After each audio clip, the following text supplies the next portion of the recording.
তিন জায়গায় প্রয়োজনে মিথ্যা বলা যায়।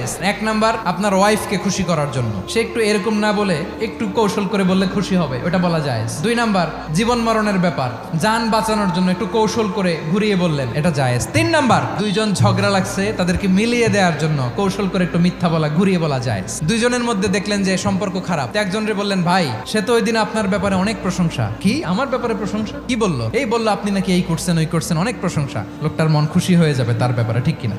আবার তার সাথে যার ঝগড়া, ওরে যে বলুন, ভাই ওই দিন তো সে আপনার অনেক অ্যাপ্রিসিয়েশন করলো, অনেক। সে তো অবাক, কি রে বলে কি? এই যে দুইজনের ব্যাপারে দুইজনের একটু ভালো ভালো কথা বলে দিচ্ছেন, একদিন দেখবেন রাস্তা দিয়ে হাঁটার সময় একে অপরকে সালাম দিয়ে ফেলছে, সালাম দিয়ে বুকে জড়ায় ধরছে, আছে না নাই?